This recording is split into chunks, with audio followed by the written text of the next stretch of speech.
It must have been the 3 or the 4th of July, 1943, when we took up positions in ditches made muddy by heavy rain.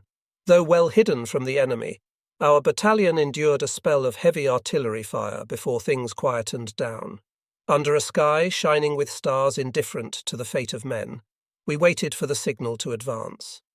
It was by no means cold, but occasional shivers of uneasiness coursed through my body.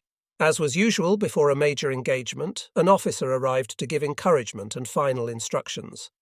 "Our initial target is Teterovino," he announced.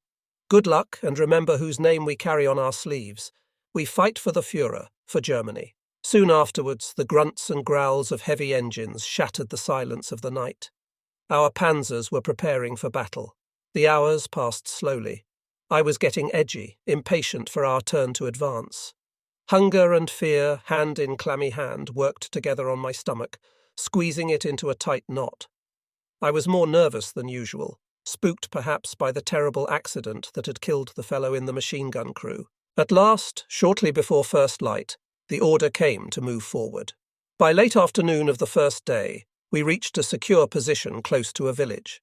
Thankful that a hard day's fighting was over, we threw ourselves into a ditch and settled down for the night, impervious to the flashes and thuds of an artillery bombardment that continued into the night, just a few kilometers to the east. The following day, in good light, we followed 3 or 4 kilometers behind a Panzerkeil, a wedge-shaped formation of advancing tanks towards Teterovino, overcoming successive lines of Russian defences, each with its own entrenched infantry units, treacherous minefields and anti-tank artillery. As we advanced, a comrade to my right twisted towards me. His face wore a look of utter horror. His lips moved, but his words were lost in the crescendo of battle.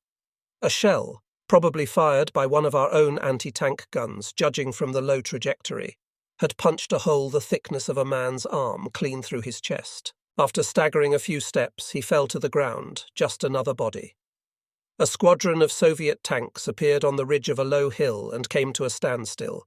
Immediately they came under fire from our Tigers. One of the T-34 took a direct hit, its turret flying high into the air on top of a pillar of flame before tumbling to the battlefield.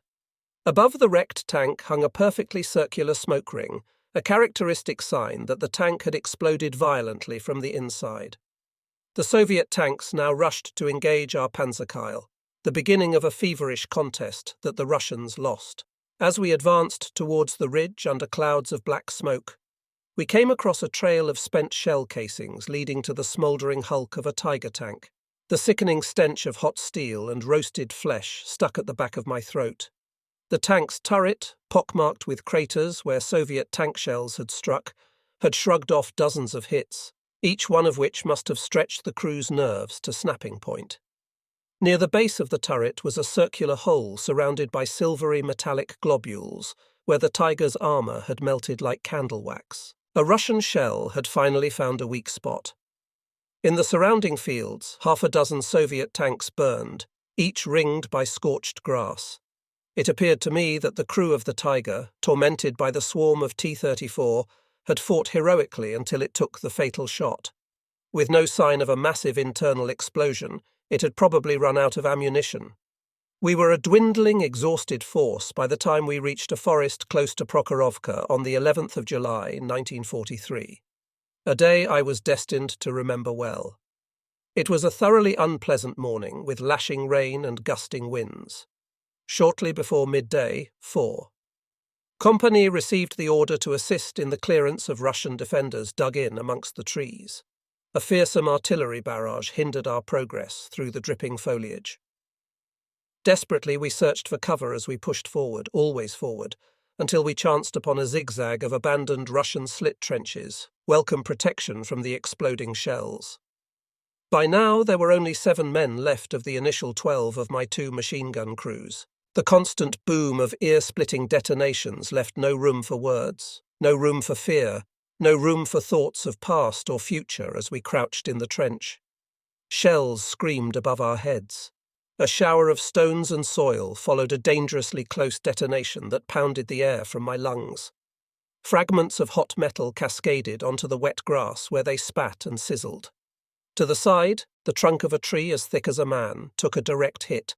It disappeared in blinding burst of light. Clouds of wood splinters, no bigger than kindling, showered the forest floor. A shell exploded directly above. I felt something strike my left shoulder. Overwhelmed by a sudden dizziness, I slumped to the bottom of the trench. My vision was blurred, and the voices of my camaraden had a ghastly hollow quality. "Irwin's hit," called Ella's. There was the sound of ripping cloth, followed by the pressure of a hand at the nape of my neck. Ella's was applying a field dressing. "It's bad. Better get him to the collection point. Irwin, can you stand?" My camaraden pulled me to my feet and hooked my fingers over the back of Ella's belt. As I stumbled along a forest path behind Ella's, everything seemed smothered in a smoky haze. I could make out colours and shadows, but every now and then darkness fell like a soft cloak over my eyes. We came to an abrupt halt. There was alarm in Ella's voice. "Verdammt, the wood's crawling with Russians." I managed to grunt, to show Ella's that his efforts to save me were still worthwhile. "We'll rest here until they pass." Strangely, there was still no pain. Perhaps the constant repetition of the Maxim pain is in the brain, while I trained in Lichterfelder was working, a sort of self-hypnosis. At the first aid post, the medics added me to the rows of wounded already lying on the grass. How long it took to get to there, I shall never know, but I remain eternally grateful to Camarade Ehlers, who risked so much to save my life. The sounds around me were no longer those of the battlefront, but the groans and cries of wounded men. My head spun with every gasp for air. Incapable of the slightest movement, I stared at the shafts of sunlight cutting through forest canopy. "This one's gone. Won't make it. This one too," said a distant, disembodied voice. A boot kicked lightly against my leg. I winced. "This one's still alive." A blurred face loomed before my eyes. "Now then, let's have a look at you." The medic yanked me brusquely into a sitting position and removed the blood-soaked field dressing applied earlier by Ehlers, replacing it with a fresh one before lowering me the ground and nimbly unbuttoning my tunic. His cool hands ran over my chest. "No exit wound. It's a puzzle. I've never seen anything like this before. Don't worry, my friend. I'll send you to the field surgical unit when transport becomes available." As I lay waiting for the ambulance, strange, chaotic, dreamlike thoughts came to me. I was a child walking by the lakeside in Schlochau, place of my birth. We stopped and I looked up to the ragged stonework of the ruins we called the Witch's Tower. Mother crouched beside me. "Somewhere, deep under the water," she whispered in my ear, "is the golden dome from the Witch's Tower." She smiled. "Who knows, when you grow up you might be the one who finds it." "How did it get there, Mama?"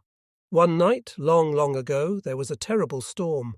The wind lifted the dome into the sky and threw it into the water." I giggled expectantly as she reached the climax of her story, which always ended with her mimicking the rush of a great wind in my ear. Shivers of delight ran down my spine. Then, his face blue with rage, my father looked me in the eye. "How could you do this to me, Irwin? I'm an elder of the church and my son resigns his membership." The ambulances arrived. Medics ran around shouting instructions.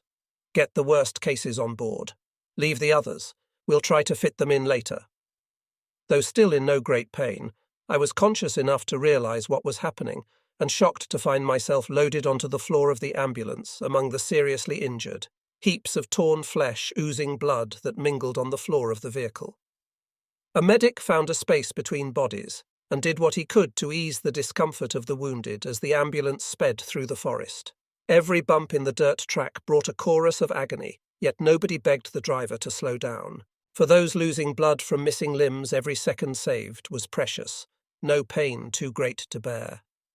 We had not travelled far when the sound of rifle shots rang out. Bullets tore through the canvas cover of the ambulance, but they whizzed straight over our heads without causing further casualties. Though none of us were capable of moving without assistance, the driver's mate turned and screamed, "Keep your heads down!" As we picked up speed, machine gun bullets pattered across the metal skin of the ambulance. The medical orderly, sitting at the rear, slumped to the floor with blood pumping from a chest wound. I later learned that some of the wounded in other ambulances had also been hit.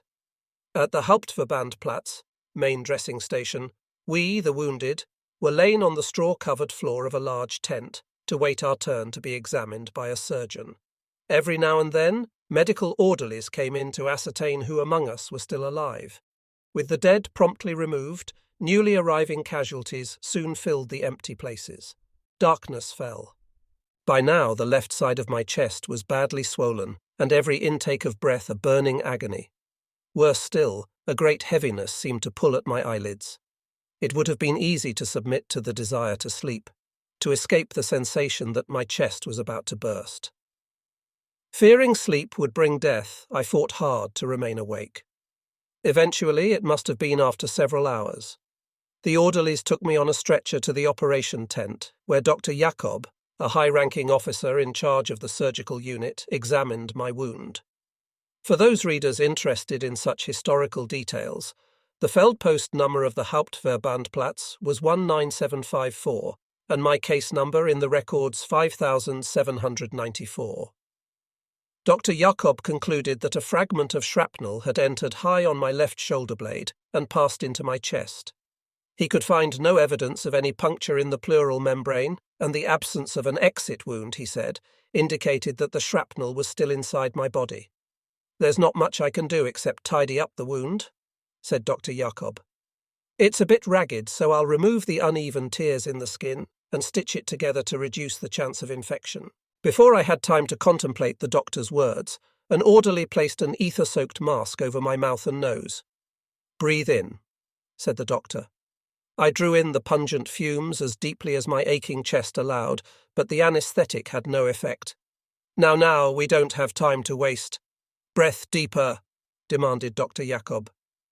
Redoubling my effort to comply with the doctor's instructions, I took a long, slow intake of the fumes, but experienced no more than a faint drowsiness.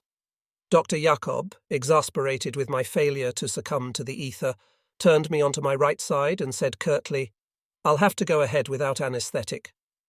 I clenched my teeth, felt the caress of a disinfectant-soaked swab on my shoulder, cool at first, then stinging. "You must remain absolutely still," ordered the doctor. A scalpel blade sliced into my shoulder.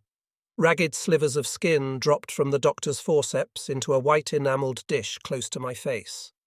As Dr. Jakob inserted the stitches, the skin around the repair tightened until the raw flesh came together. My ordeal was over in just a few minutes, and I was given an hour to rest on the floor before being driven with other wounded men to a railway station to await evacuation.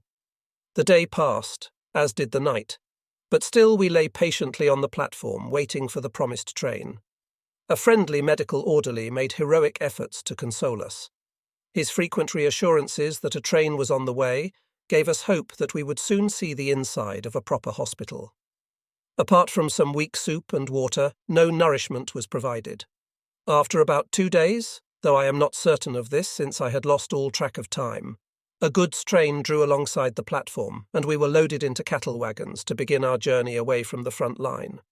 Lulled by the gentle rocking of the wagon and metronomic rhythm of its wheels on the track, sleep brought its welcome respite from the burning sensation raging through my chest.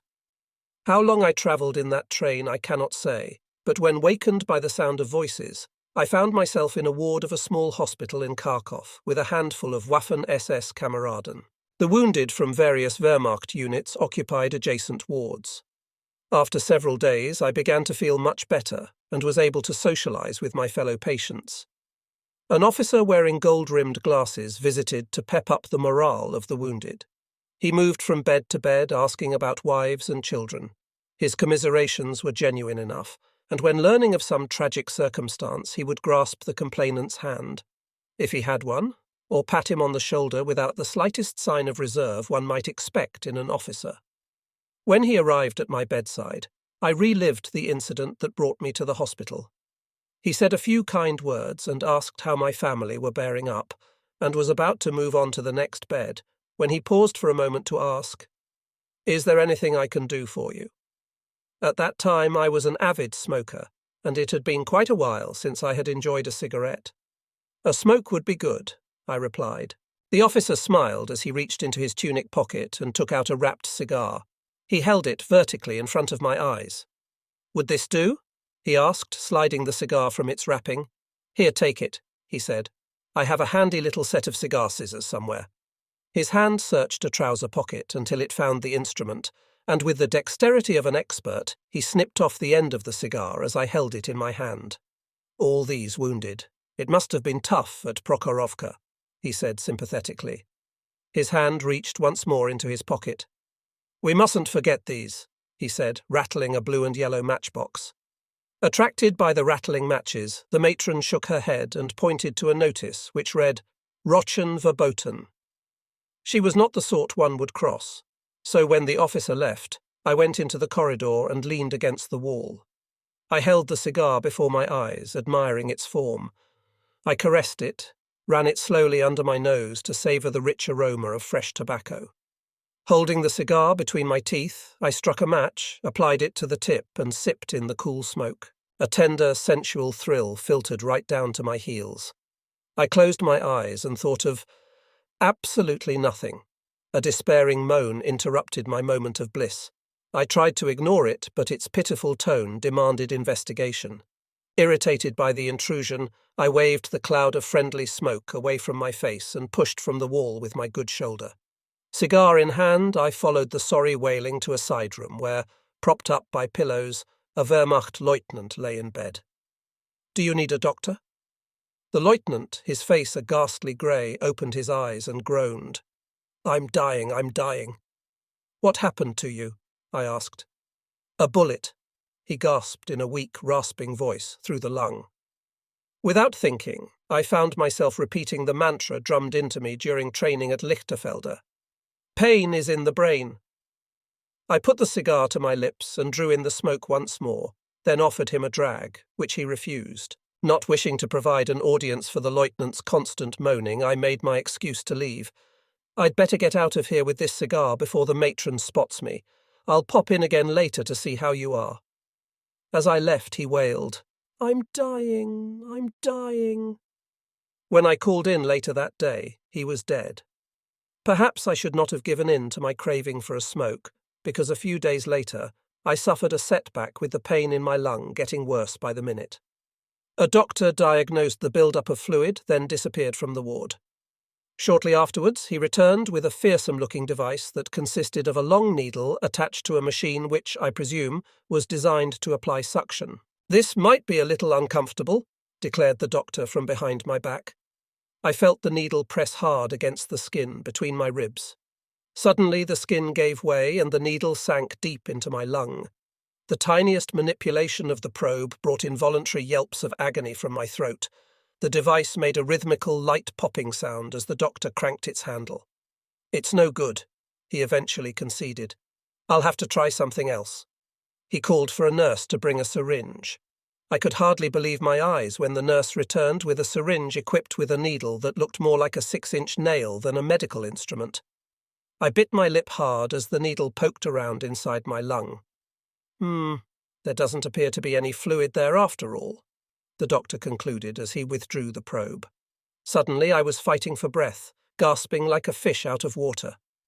Unable to deal with the situation, the doctor sent me to a Wehrmacht surgical unit in Krakow, where my uniform was removed, leaving me wearing only my long johns and shirt, before being escorted to a crowded ward with beds in tiers of 3. Being one of the more mobile patients, I took my place on the topmost bunk. My stay at this hospital was brief, and I was soon on my travels once more, this time aboard a train with wagons fully equipped with beds, attractive Danish nurses, and all the proper medical paraphernalia. The train travelled through Silesia and stopped at Katowice, where every wounded man on board was given a present from the local Nazi party, wine or beer or chocolate, before continuing onwards to a convalescent establishment in Austria.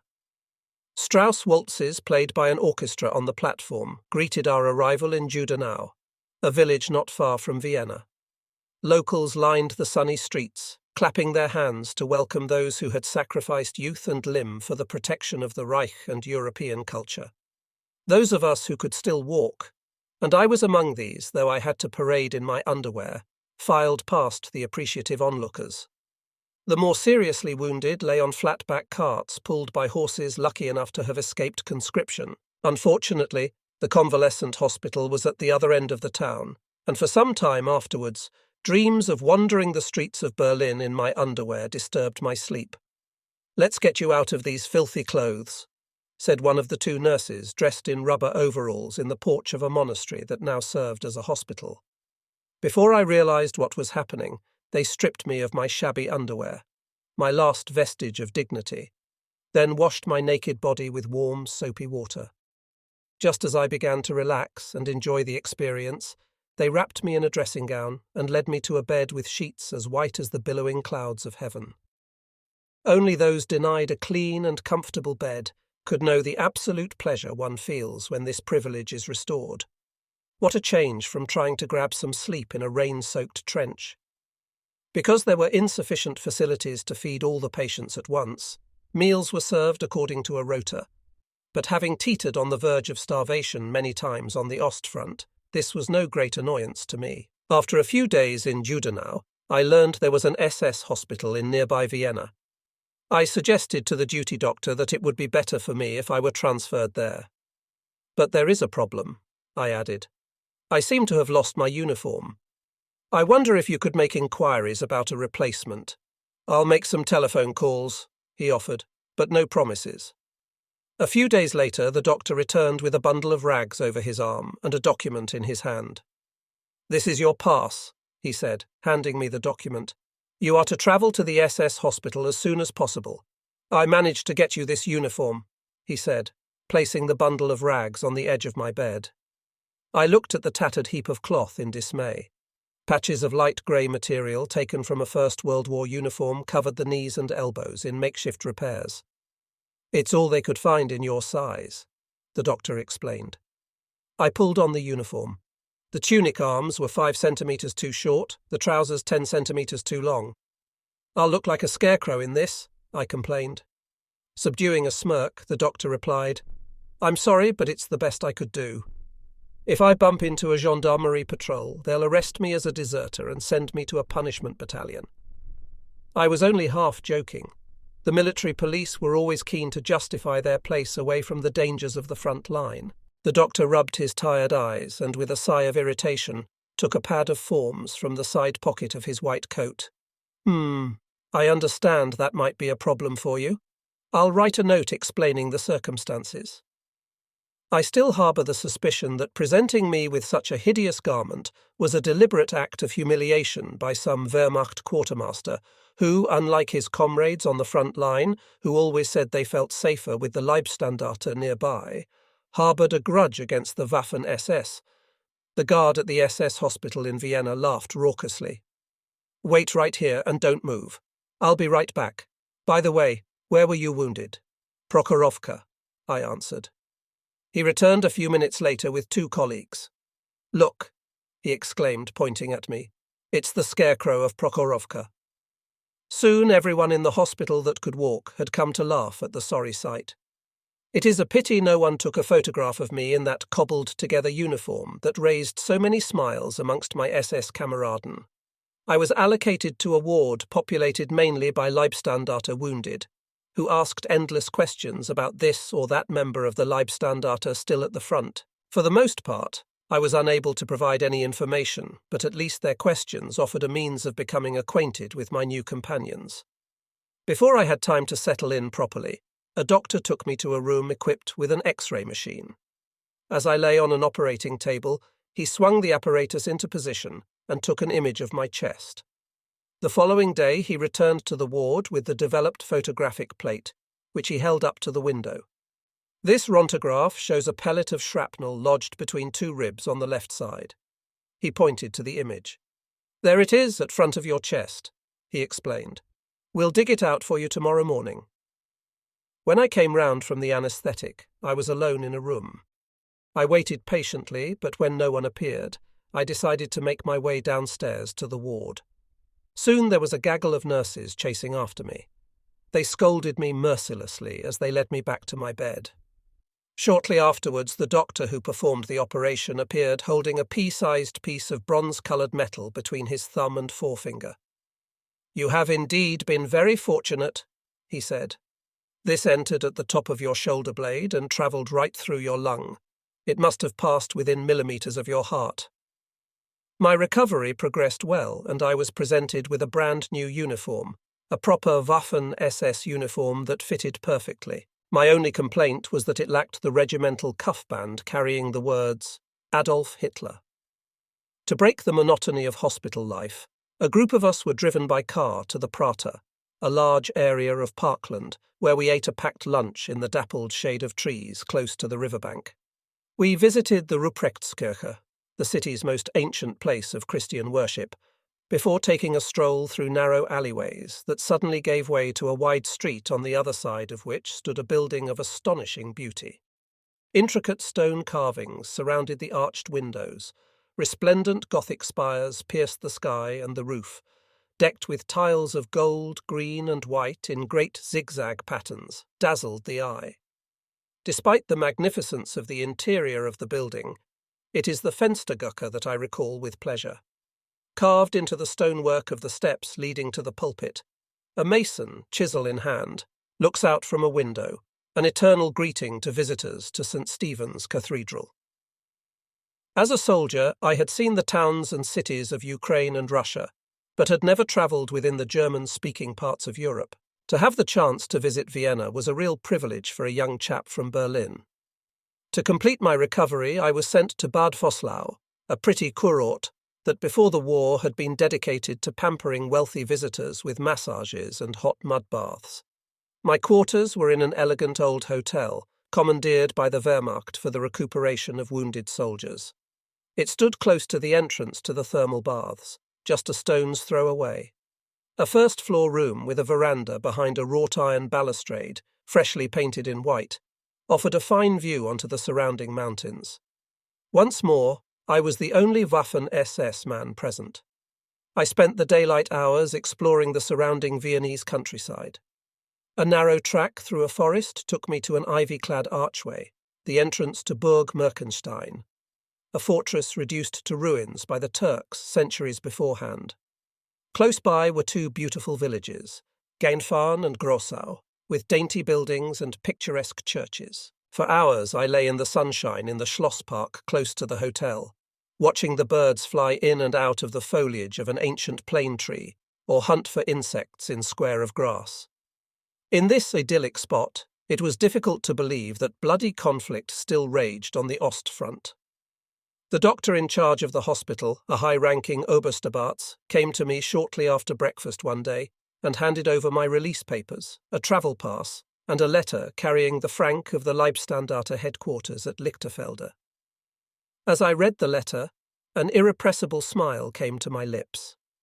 I had been granted 3 weeks home leave, promoted 2 grades, from Sturmmann to Unterscharführer, and awarded both the Iron Cross Second Class and the Wound Badge in Black, awarded to those who had been twice wounded or frostbitten. At last, my successful completion of the dangerous mission in Kharkov and my role in the destruction of 2 Russian tanks had been officially rewarded. But what was I to do now? I had a uniform but no insignia to show off my new rank. For a Waffen-SS man, it would have been completely embarrassing to have encountered a Wehrmacht patrol without this, and at worst, I might have been mistaken for a deserter, because the insignia on my uniform didn't match my papers. As luck would have it, I discovered there was a shop for soldiers in the town where, on presentation of one's papers, items of uniform could be purchased. Fortunately, the shop had in stock the silver braid and collar pip that would display my new rank. With my train due to leave Bad Voslau later that day, I hurried back to the hotel to sew my purchases onto the mirrors of my tunic collar. At the exit of Schlesischer Bahnhof, the probing stare of policemen looking for deserters or spies searched the faces of departing passengers for signs of guilt. I continued past them without making eye contact. "May I commend you on your smart appearance?" The words, superficially polite, were cold and threatening, and somehow I knew they were directed at me. "Danke!" I called over my shoulder without stopping. "Halt!" My stomach quivered. "Papers, if you please." I took my Soldbuch with the enclosed leave pass from my tunic pocket and presented it to the open hand stretched towards me. The policeman examined the documents closely, then looked me in the eye before waving me past. Perhaps my brand-new uniform had aroused his suspicion. Taking the most direct route to my parents' flat, I came to Grosse Frankfurter Straße. The traffic was as heavy as ever, and the white lines marking the edge of the pavements, added at the beginning of the war to make driving without lights easier during blackouts, freshly painted. On crossing over to Strausberger Straße, the feeling of belonging that draws the traveller home brought a lump to my throat. I paused on the pavement opposite our flat and breathed a long sigh of pleasure. My mother had just finished cleaning the close and was standing with her back to me, mop in hand and bucket of steaming water at her feet, admiring her work. As I made to cross the road, the merrily ringing bell of a tram warned of its approach. The moment it passed, I hurried across the road, calling out, "Mama, I'm home!" She turned and stood for a moment as if stunned, then wiped her hands on her apron before throwing her arms around my neck, pulling my face close to hers. "Oh, Irvin, I was so worried when I heard about your wound." "I'm fine, Mama. The wound's healing well." She let go my neck and, stepping back a pace, mopped her cheeks with a corner of her apron. I put my hand in my pocket to find the pellet of metal that had almost taken my life. "Look, Mama," I said, holding it between my thumb and forefinger. "You see? It's tiny, hardly anything to worry about." Father appeared at the entrance of the close. His lips fluttered a little before he spoke. "Ah, Irvin, I saw you from the window. You must tell me about your adventures. Here, let me have a look at that." I placed the shell fragment in the palm of his hand, and he rolled it back and forth a few times, weighing its significance. It was good to be home. Somewhere between sleep and wakefulness, I lay in a pool of blood in the back of an ambulance, clattering over a dirt track in a forest. Around me were bodies with missing arms and feet. Mother's voice dispelled the horror of the dream. "Irvin, this is the third time I've called. Are you ever going to get up?" I opened my eyes, eased my feet over the side of the bed, and pulled off my sweat-soaked vest. My legs throbbed, the legacy of a freezing night in the back of a truck on the run from Rostov. Still groggy, I answered, "Morgen, Mama."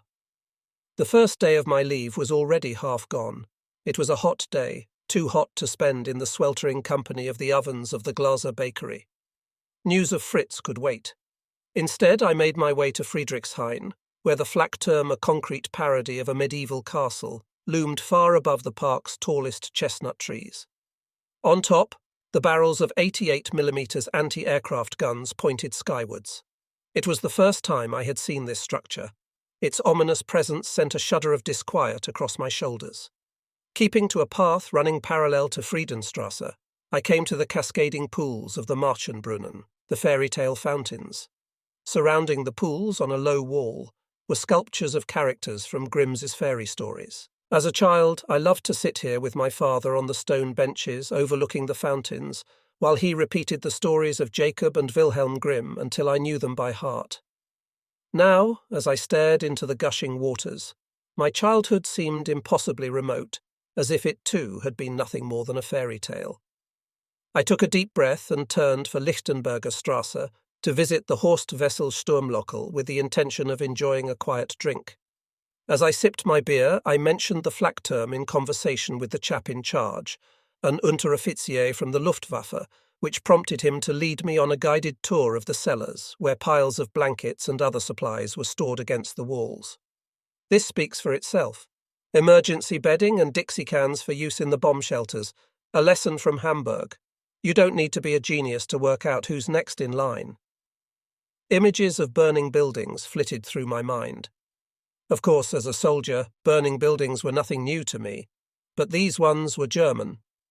"Why don't you come along this evening? We have a gypsy trio. Good music. Take your mind off things for a few hours. You won't be disappointed. They're talented musicians. Fiddle, clarinet, accordion, you name it, they can play it." After leaving the Sturmlokal, I took a stroll down to Memmelerstrasse to visit the Glaser bakery, where I learned that my journeyman, Fritz, had fallen for Volk und Vaterland.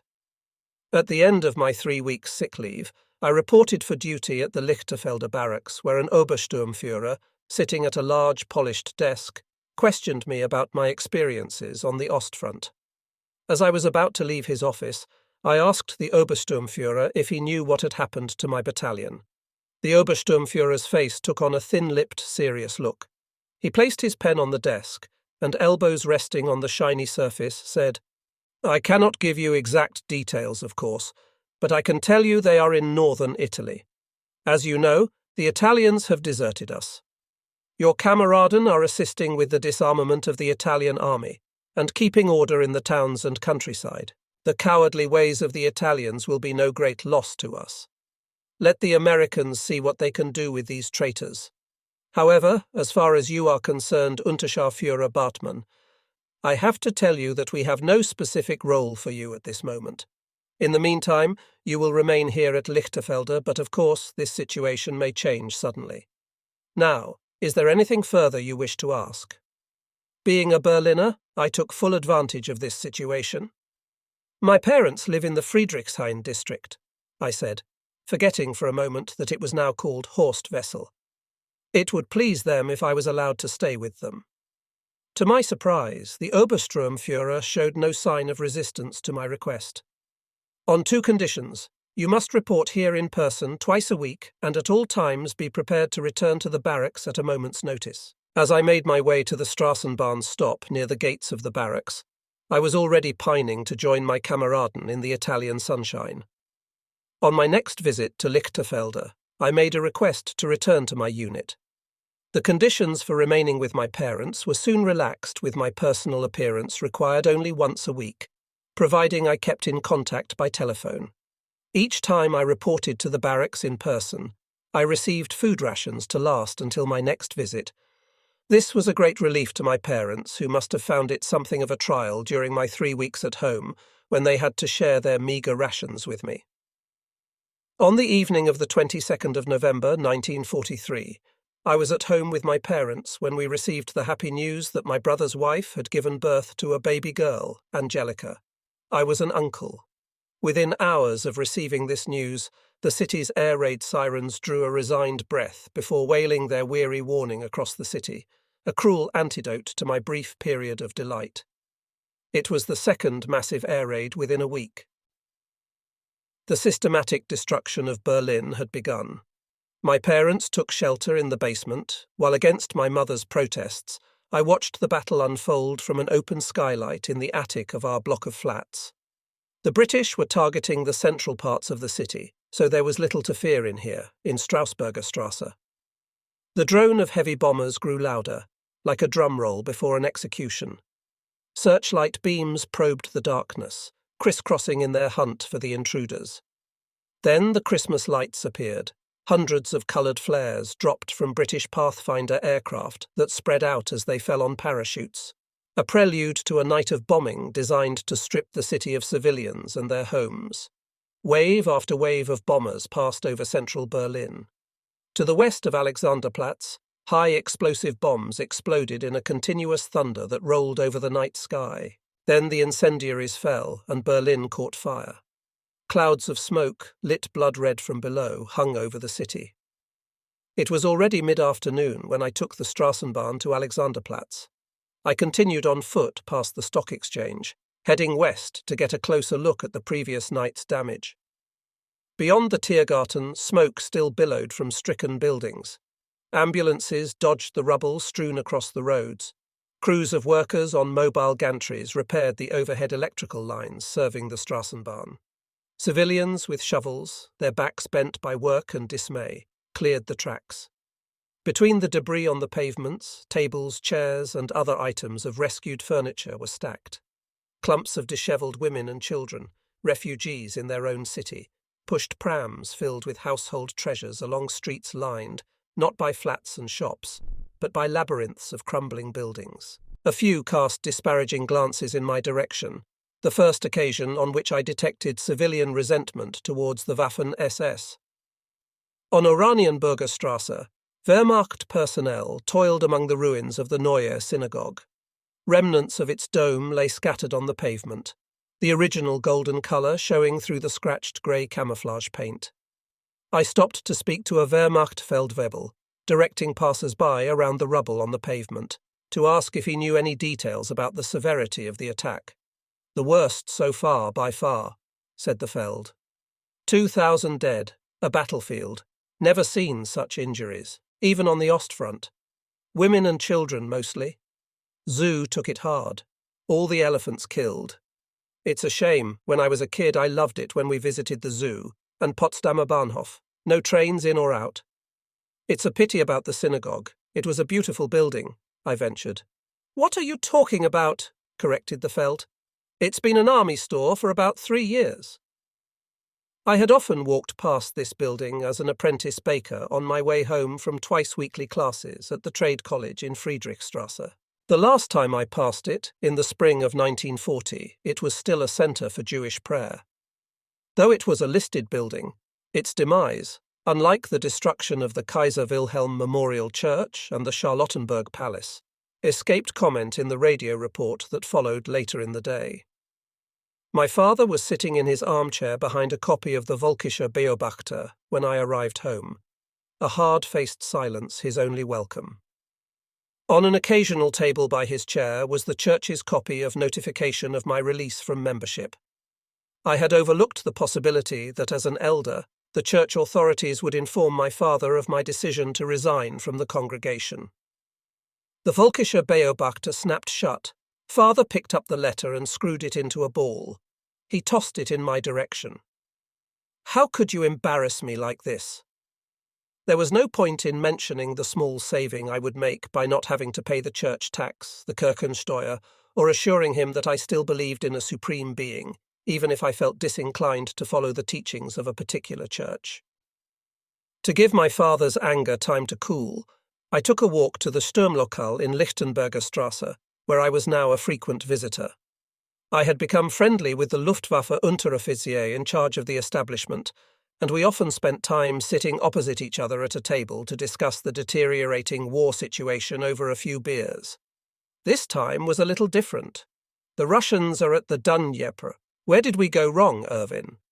Anything that hinted of defeatist talk could easily have got us both into trouble with the police, but I had grown to trust the man from the Luftwaffe a little. We lost a great opportunity at Dunkirk, I said. My cousin, Theo Gerlach, was a machine gunner with a Wehrmacht unit there. They watched the British troops gather on the beach, but even though they were easily within range, he was ordered not to fire on them. The British were sitting ducks, but we let them escape. Naja, even our boys more or less left them alone, said my friend from the Luftwaffe. I also think we lost a great opportunity when we decided not to invade England, I added. With the Atlantic to cross, Hamburg and Berlin would have been out of range of the American bombers. The British, could we have defeated them on their home ground? We were better prepared for war than the British. It might not have been easy, but we could have done it. I've heard it said that the Scots would side with us. They've always hated the English. Ah, said the Luftwaffe Unteroffizier thoughtfully. More Ukrainians might also have joined us if we played our cards right. The Unteroffizier had a point. From my conversations with Ukrainians while stationed on the Ostfront, I was convinced many more of them would have sided with us against the communists, were it not for the harsh treatment dished out by the SD, but this was too risky a topic to pursue. The resident gypsy trio struck up their music. Off-duty Luftwaffe personnel drifted in, shivering after their vigil on the Flakturm in Friedrichshain Park. As the evening wore on, alcohol declared its inevitable victory with the shameless squeals of women and the loud guffaws of men on the hunt for an amorous encounter. A slim, youngish woman with light brown hair sat at a table near the bar. My friend from the Luftwaffe, who had an eye for a pretty woman, twisted his neck to smile at her before turning his attention back to his beer. "Not a bad looker," he said in an admiring tone. "How old do you reckon she is?" 30, I replied. "About your age." The Unteroffizier finished off his beer in a long gulp, then ran his fingers through his dark curly hair. "Things to do," he said, getting up from his seat and putting on his cap. "I'll leave you to her. See you later." I was left thinking that my companion's words had been disordered by drink. What did he mean to leave you to her? As I finished my beer, the woman, now in the company of some older men, caught my eye. "See something you like, soldier?" she called across the room as she stubbed her cigarette into a metal ashtray. Before I could think of some smart response, she was sitting on the seat vacated by my companion. Close up, the lines of strain on her face spoiled her beauty. I offered her a cigarette. She took it and hung it between her lips, bright red with lipstick, as she rummaged in her handbag. "Here, let me," I offered, striking a flame on my cigarette lighter. She pulled her seat closer and leaned forward, left forearm and right elbow resting on the table. Our knees touched as the glowing tobacco ate into the white cigarette paper. The gypsy band struck up with fiddle, tambourine and clarinet, playing music that had a frenetic Eastern flavour. Music for the ears, as my Luftwaffe friend called it. Gradually, I had come to understand what he meant by this. Their music was joyful, sensual, and totally without pretension, a welcome change from the austere works of Wagner or military marches designed to stir afresh feelings of loyalty to the fatherland. We exchanged names and potted histories of our lives, the usual sort of chit-chat that resonates between a man and a woman when they first meet. As she told me about her work as a typist, she slid her hand under the table, to adjust her stockings, I thought, but her fingers found the inside of my knee and made pleasant drumming movements. "I hate the bombing," she said. "I get so frightened at home, alone." As if reading my thoughts, she added, "Don't worry, I'm not a prostitute. All I want is a bit of fun to help me forget about the mess we're in. Who knows, we could be burned to a cinder tomorrow." Her fingers worked their way onto my thigh. I was nearly 20 years old, and my sexual experience amounted to nothing more than a few minutes in a bordello in France a year earlier. Though she was not exactly the girl of my dreams, the woman had a fine figure and pleasant features. We both wanted sex, perhaps for different reasons, and the starving are willing to dine at any table. When I next visited the Sturmlokal, my friend from the Luftwaffe smiled broadly and said, "Good in bed, isn't she?" I had learned that a young man from the Leibstandarte, in a city lacking young men, would have no trouble attracting girls. There was a large, elegant villa in the grounds of Lichterfelder Barracks. A wide but short run of steps, flanked in summer by pots of pink and white petunias, led to a set of French doors sheltering under an arcade of 3 round-topped arches. This was the officers' mess and a venue for their frequent parties. On several occasions during my training in 1941, I served there as a waiter, keeping the guests supplied with the best sect and cognac. The parties, which frequently ran through to the early hours of morning, often included entertainers among the guests, some of whom were famous throughout the Reich. At the start of the war, ambitious people from every walk of life were eager to curry favour with Hitler's Leibstandarte, from whose ranks the rulers of the Reich would arise after our inevitable victory. Such guests were never in short supply, particularly during the high points of the year such as Christmas and New Year, though there was little opportunity for the level of privacy our officers enjoyed when entertaining female guests. NCO were permitted to invite girlfriends to their quarters, provided they were signed in and out at the guardhouse by the main entrance. Under normal circumstances, guests of the NCO could remain until midnight, but at New Year this limit was extended to 1 a.m. to allow some time for celebration. To entertain a girl in barracks after the permitted time would have risked loss of rank and a consequential reduction of pay. Around the time of my 20th birthday, just before Christmas, 1943, the frostbitten areas of my legs began to play up badly. Even the slightest brush against some everyday object, easily done because of the loss of sensitivity in the skin, caused the wounds to ooze yellow fluid and blood. This would have been hard to bear in the Russian winter, and I secretly thanked the foresight of the doctors for not allowing my return to the Ostfront. After tolerating the irritation for several days, I decided to pay a visit to the Waffen-SS hospital on Unter den Eichen, a wide, straight street lined by oak trees, not far from the Lichterfelder Barracks. A fellow Unterscharführer from the Leibstandarte was already sitting in the waiting room when I arrived, the only other patient. He stood up as I crossed the room and offered his hand in comradeship. "Szymanski," he announced, his eyes sparkling and mischievous. "Bartman," I replied, shaking his huge hand. With shoulders as square as a wardrobe, Szymanski, a giant of a man, loomed over me. "Haven't seen you about," I remarked.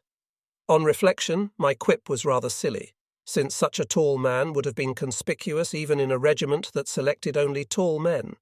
Just arrived in Berlin, he replied in a deep, rumbling voice. As we waited to see the doctor, we exchanged medical notes, so to speak. He had taken a bad stomach wound in Italy, the aftermath of which was a tendency to break wind with a stink that could instantly dispel the appetite of a starving man. The bullet was spinning, explained my new friend, caught hold of my guts and twisted them like a rope caught in a propeller. He was first to see the doctor and came from the examination room waving a piece of paper. "Permission to fart anywhere, any time," he boomed as he left the waiting room. After a thorough examination, the doctor advised that I should check in to the Krankenrevier, sick bay, at the barracks, to have the dressings on my legs changed regularly. Little did I realize this was the start of a routine that would last my entire life. Celebrations in the medical orderlies' mess were reaching their climax in the final hours of 1943. Wary of exposing the slowly healing sores on my legs to accidental damage, I decided to spend a quiet night in bed and fell into a deep sleep with ease. I wakened with a start. Someone was shaking my shoulder. "Shh, it's me, Szymanski." "What time is it?" I asked. Szymanski's finger went to his lips. "Shh, not so loud. I've got a little problem. Get dressed, it's about 3 o'clock. Szymanski already had my uniform laid out at the end of my bed. Still fuzzy-headed from my unwelcome awakening, I struggled into it and staggered after Szymanski as he led the way upstairs. "The medics left me in the shit," Szymanski complained as we entered the mess. "Buggered off while I was having a piss." On a fur coat spread across a table, a beautiful young woman, completely naked except for a pair of red shoes, posed with the grace of a professional model in the flickering yellow light of the candles at the four corners of the table. "Who is she?" I asked. "An extra from the film studios in Babelberg. She should have left by now." "I know, that's the problem. How do we get out of this one, Bartman?" The "we" startled me into full wakefulness. "You lot got yourself into this," I hissed. "Who brought her in?" "I did. Her clothes. Can't find them. Maybe she wasn't wearing anything under her fur coat when she arrived. We'll have to get her out before the UD turns up or we're in the shit." "You mean you are in the shit?" I retorted angrily. "Bartman, you have to help me get her out. I would certainly be apportioned a good share of the guilt if caught helping Szymanski, but I gave way to his pleas." "Thanks, Bartman." We wrapped the woman in the fur coat and tried to get her to stand, a skill that had all but abandoned her in her intoxicated state. "We'll have to support her," I said in exasperation. My recent promotion lurched on the lip of an abyss. "How do we get her out of the barracks?" "I'll think of that later," replied Szymanski. Suddenly the girl flung her head back and began to sing. Szymanski's massive hand stemmed the flow of slurred lyrics. "For God's sake, Szymanski, don't smother her." We managed to get the girl through the corridors and outside without arousing suspicion. A frosty stillness welcomed in the first morning of 1944. "There's a place near the officers' mess," Szymanski explained. "Out of sight. We'll get her over the railings there." Keeping to the side of a low wall surmounted by a fence of pointed iron railings, we managed to get the girl to the quiet spot, behind a clump of bushes close to the officers' mess. Squeals of delight came from a room upstairs. A girl's voice. A fleeting image of a drunken chase came to mind. "I wish I was an officer," sighed Szymanski. "Stop dreaming and help me get her over the fence," I scolded. We heaved the girl level with the top of the fence, but her limp body was in danger of impalement on the spiked railings. "It's no use," I whispered. "Even if she was sober, she would get hurt if we let her fall on the other side." We lowered her to her feet. "Stay here," said Szymanski, disappearing into the undergrowth. "I won't be long." When he returned, there was a broad smile on Szymanski's face. "We're in luck," he announced. "The sentry on duty owes me a favour. We can slip her through the gate without signing her out." We took the girl through the guardhouse, while the sentry looked the other way. I helped the girl to the seat at the nearby Strassenbahn stop and buttoned her fur coat against the cold night air. Meanwhile, Szymanski chatted to the guard. A few weeks later, I was travelling on a crowded tram from Lichterfelde to the centre of Berlin, when I noticed an attractive young woman boarding at the other end of the carriage. Our eyes met, and I smiled. Her reaction was not one I expected. Her brows furrowed as she looked at me through squinting eyes. As if possessed by a sudden revelation, her mouth dropped open, and with nostrils flaring, she pushed the other passengers aside to make her way towards me. It was then I recognized her as the naked girl with the fur coat. "You thoughtless swine!" she screamed as she aimed a slap at my face. "I could have frozen to death." Luckily, I was near the door of the tram, and though it was travelling at speed, I managed to spring to the safety of the pavement before she had the chance to mount a full-scale attack.